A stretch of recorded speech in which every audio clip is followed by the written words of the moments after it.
Okay, we are now live. Okay. Okay, so I'm Rayanne Hyatt. I'm Julie Harrison. I'm Devney Kaiser. Okay. The first question is, which of these readings do you side with more and why?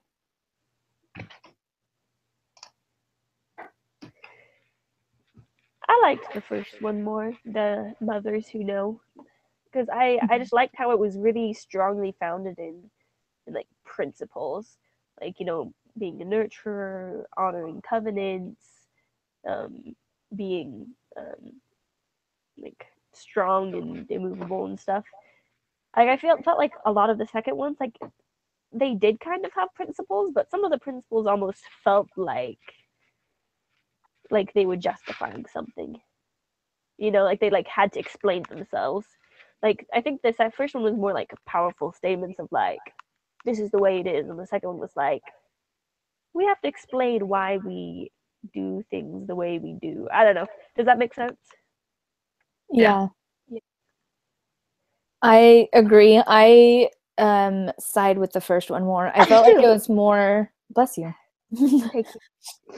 I feel like it's like the ideal. Like this is what we strive for. This is what we believe. And then the second one is more like the worldly side, kind of like the justifying or like the realistic in a sense. It's like you strive for the ideal, but this will settle with. So that's what I agree. I like that one. Yeah, I'm with you guys. I like the first one. I just felt like everything was so like powerful. There wasn't any question about it. Like mothers who know was like the big focus of it. Like mothers who know stand strong and immovable. Mothers who know do less. Like I just thought that there was no question. It was just straightforward. Like if you know, this is what you do. Whereas the one, just like you said, it was more like justifying, and it was more like. So I felt like it was the first one was way more powerful. Yeah. You okay there, Ryan? Yep. Sorry. Okay. Sorry. I probably should have muted that. I didn't think about that.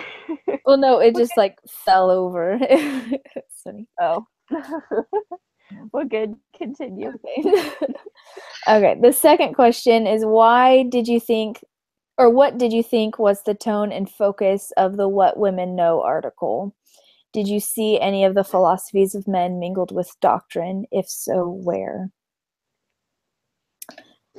I definitely saw it. I think the tone, kind of like what we were saying, what is kind of the justification, more settled reality type thing is the tone that I got. And philosophies of men mingled with doctrine, the idea of like, I know it's controversial, but like women in the workforce, and it's very like woman power type feel. And especially the part it said about how having children is a choice, much like having a career is a choice, and it's up to the woman to decide that. I felt like that's like philosophies of men mingled with scripture is kind of true, but not quite. Yeah, because it kind of like in that way it kind of takes the because I mean like it is kind of like a choice between a husband and wife, but you have to involve God in those decisions. That like women can work outside the home and women can choose like when to have children and stuff, but if you don't involve God in those decisions, then like it's really like it's a choice that you don't make alone. I think where I really saw the things that kind of made me like do a little bit of a double take is when it talked about like we've discovered that healthy relationships are equitable relationships, which is true. Like that's a good thing. But then it kind of went on to talk about how um, like women should have balanced economic and emotional power so that they can be like safer and more stable in their relationship. So in that way, like it's talking about how women need to have like their own like active support networks and the marketable skills, which is true, but like they're saying that like women need to have like equal economic power as their husbands in order for it to be a truly fair relationship, which I don't think is really the case. Like it's fine for a woman to be a little less qualified than her husband because she's been home raising children when her husband's been out in the workforce that whole time. That doesn't mean that their relationship isn't equitable, you know? It can just be balanced in other ways. And one thing that really kind of made me sad is when they talked about the story of like the 2000 stripling warriors and how they were like, that's a bad story because people die in it. Like, it kind of like ignores the fact that like in this True to the Faith pamphlet, it talks about specifically about war and how sometimes in times of war that people do get killed and people kill people, and that doesn't mean that they're murderers and bad people, but sometimes that's just the reality of the way the world works. And I don't think that it's like a failure because they had to protect their family through violent means. Like sometimes violent means are necessary to protect our families. And I think that's just one of the big things that kind of bothered me because I was like, oh, it's a good story. Anyway.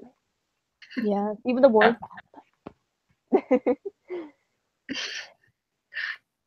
Yeah, I agree with you guys. One of the biggest things that really like kind of took me back was when it says we reject teachings that encourage women to shoulder ultimate responsibility for every aspect of child rearing and child life and to take on shame and guilt when things do not go according to plan. I'm like, take on shame and guilt. Like, we're not perfect. There's going to be times when things aren't going to go to plan.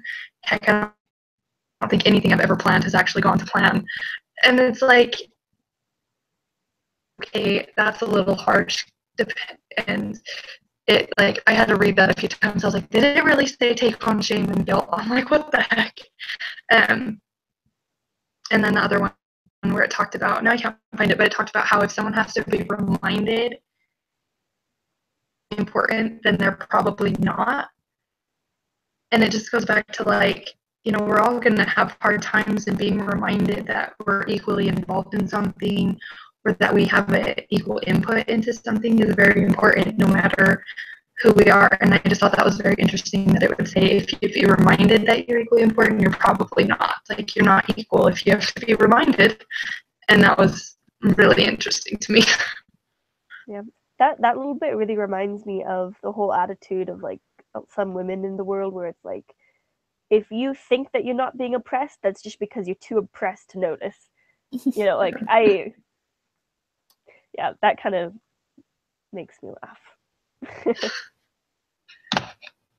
Yeah. And like the last point, it says how like their role as mother, sister, daughter, whatever, are just parts of the role, and like how it doesn't define who you are. You are not your role, which again, it's like kind of true, but not quite, twisting a little bit of that. And we'll talk about it later of like what's a woman's role in God's plan. But we are women of like in the gospel, and so we are mothers, we are nurturers. Like, that's a role that defines us in a sense. And so that kind of took me off of like, well, if you're not defining yourself as a daughter, as a wife, as a mother, like what are you defining yourself as? Like, what's more important as a title than a wife and a mother? And so that's another idea. That's really good. The next question is, if there were a document titled "What God Knows About Women and Mothers," which of the two articles would most likely, sorry, I'm all over the place. Which of the two articles you read would most closely resemble that?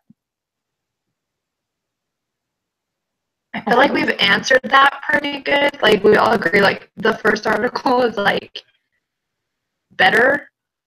I feel if that's allowed to say.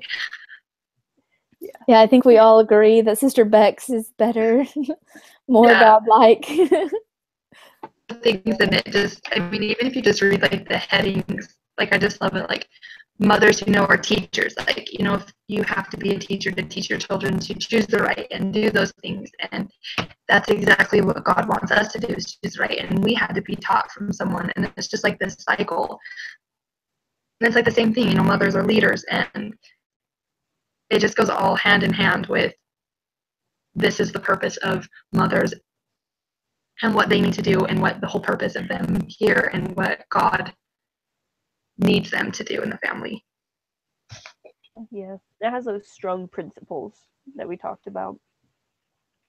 Yeah, like Christ-like attributes for women specifically in their role. Okay. What do you know a woman's role to be in our Father's plan?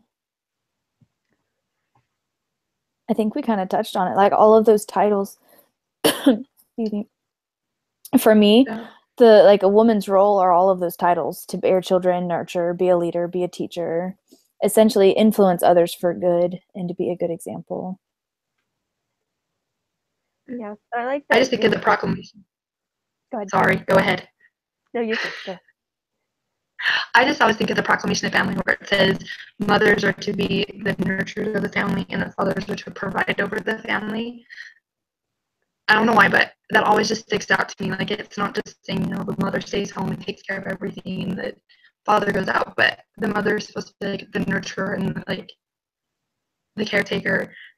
And I don't know why, but I always think of the proclamation of family when I think about roles of like motherhood and things like that.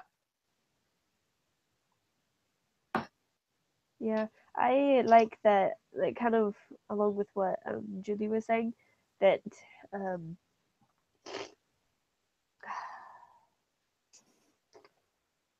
oh wait, I had it. I didn't lose it. Oh no. Oh, okay. Yes. I know that I liked that it was, sorry, I felt a sneeze. It's not just like being a mother. It's not just, sorry. Take your time. Okay. It's not just being a mother, but it's like being a mother is of course one of the most important parts, but it's also, you know, being nurturing and inspiring in other ways too. That, like, I love the part in the song and Sisters in Zion where it talks about I forget exactly how the words go, but it's like the errand of angels is given to women. I really like that line because it's like our job is, you know, uplift and inspire, like wherever we go.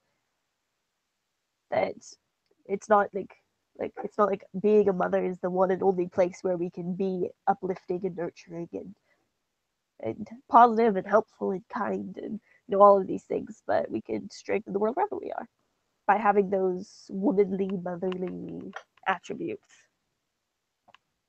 Yeah, like it's a part of our divine nature as women given to us. I noticed that whenever those two videos of the kids, I think one was like 11 and the other 17 or something like that, that were defending the family. Both of them essentially said that their mother is very nurturing and caring and more tender. And then their father, I noticed that both of them said their fathers protect. And it's not that women can't protect, because I mean, like the mother bear comes out if you like hurt a child. Like that protection is there. It's just shown in different ways that are specific to gender a lot of the time. And so it's part of our role to be nurturing and protective. Bless you. But protective in a nurturing way. And men are nurturing in a protective way. So it's funny how it works. Yeah. Okay. And how might a man's understanding and conviction of a woman's role dramatically impact the eternal well-being of children, families, and women? The one thing that I thought is just in general, there would be more respect and reverence in relationships, because it's not the woman better than the man or the man better than the woman, but it's like you understand the divine nature of both genders and how you really are equal but different. Yeah, and I think it's important to support both. Like, you can't expect the husband to support the woman if the woman doesn't support the man in his roles. And that's how a lot of that is defined, is you can't expect him to do all these things and be this great person if you're not working on it yourself. And I think that's important, you know, for a man's understanding and for a woman's understanding, is you have to be able to see each other through kind of each other's roles and help and build each other on those and help find your strengths and then help build on your weaknesses together. And that's all about like equality and everything. I like that. When I think, when I think of like how they can impact a woman's, like impact the family and women, I always think about like the opposite of like what harm they could have. So it just kind of makes me think of, you know, if they didn't have a lot of conviction in the women's role, then they could be very, they could, like, there's kind of like two ends of the spectrum. Either they could be really kind of like, so we're not like domineering, like just really like, I guess, like commanding, like unrighteous dominion, where they just kind of like enforce their will all the time, and it wouldn't be an equal partnership, and they'd like abuse the role of women and children and stuff, be abusive and bad and stuff. But and then on like the other hand, if they didn't understand that a woman should be able to you know, be in the home as much as possible and to nurture children, then they could either not want to have children because they don't want the woman to lose their nice looking body. Well, I mean, that's an option. Or they could be like, or they could like encourage the woman that they like have to work so that they can have extra nice things that they don't need. Because if they can live fine on, you know, his income, then she shouldn't feel like the pressure that she has to work. But if he like, you know, pressured her that she should work so they can go on nice vacations and stuff, that doesn't really show a lot of conviction for a woman's role. So when you have that balance, then just things are better. Yeah. Yeah. Okay, last question. The Savior has said in the last days there would be, even the very elect shall be deceived. How can we avoid being deceived by the world's philosophy of men and women's roles? I think one of the biggest things is just not to think that you know better. Like not to think that you are involved enough and have such a great understanding that you don't have to listen to the prophet, or you don't have to like consult with prayer in your decisions. I think as long as you're being prayerful about the decisions you make when it comes to like, you know, who to work and when to have children and, you know, all of those things regarding roles, I think as long as you're prayerful and judicious about those decisions and you listen to the prophet's counsel, you don't like flippantly disregard it, then I think you'll be fine. And just don't go thinking that you have, you know, you have all knowledge and you have a big head and stuff, because that's bad news. Yeah, and going off with that, like thinking that one gender is better than another. Like years ago, it used to be like men were dominant, but I feel like now it's getting to be where it's like woman power, and like it's flipped almost, where men are almost being oppressed. And that's not right either.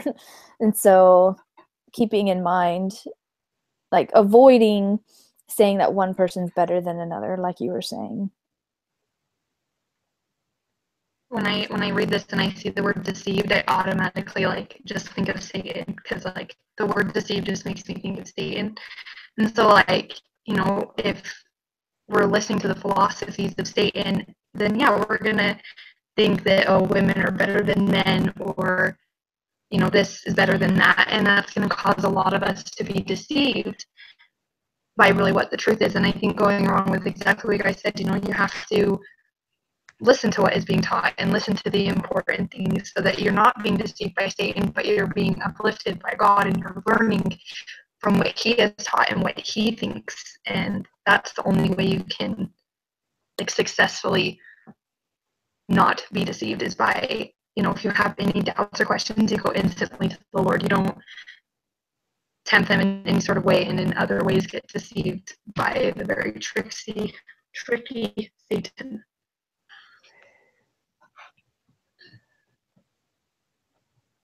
Yeah.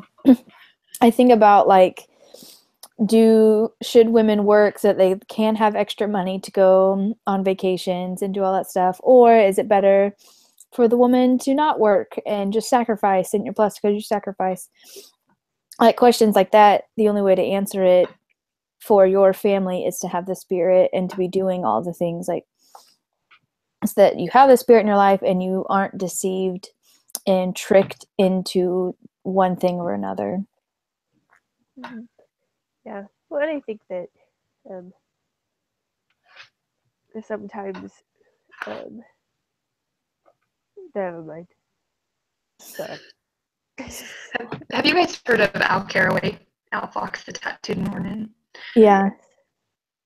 I was so thought of her in all this because I actually got the opportunity to hear her speak in a really small group, and so like I was able to actually like talk to her and stuff. And she actually works full time while her husband stays home with her 2 kids, and while he's going to school full time online. And she said something like, when she was talking about how she's not the typical Mormon mom, but she's not sure what that means. And I just started thinking about that. And it's like, most moms want to stay home with their kids. And she said that's the goal once her husband gets graduated.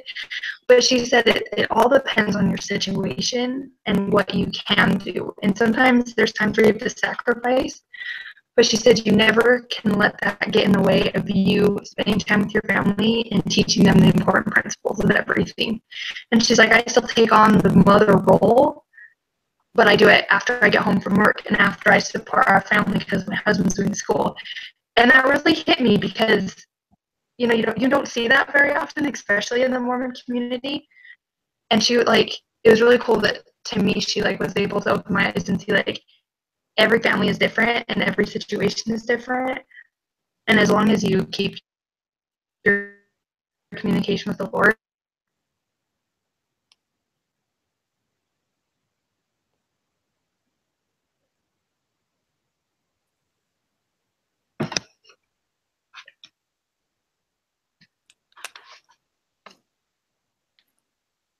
Yeah, I think a lot of it is intention. Like what you're trying to do and where your heart is, because that's really what's the deciding factor. Yeah. Yeah, I I think that there's definitely some circumstances in which a woman may not have to have the money, but she also might not want to work just for monetary reasons. Maybe she works just I know a woman who works just 1 day a week, more, and not so much because they need the money, because she wants that personal fulfillment in her life. So she just works 1 day a week and stays home with the kids the rest of the week. And I think something like that is super cool. That's something that I would love for myself, to be able to have to pursue that personal fulfillment for being in a career, but not let that get in the way of being a good mom and being able to have that time with your kids. I think that's a great thing, a great position to be in. yeah.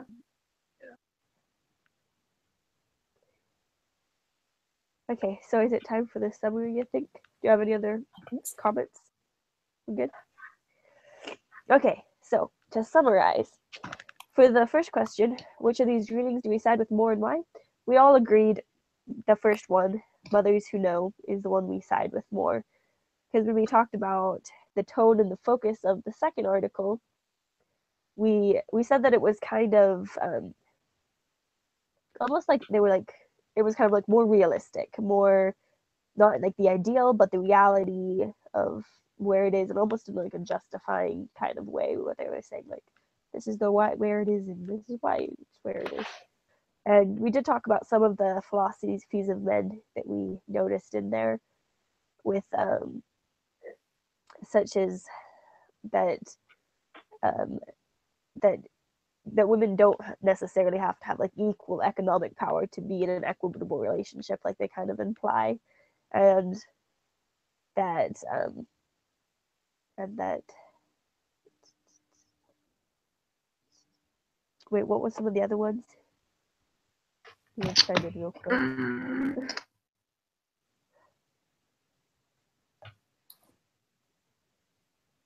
Now I have to find it.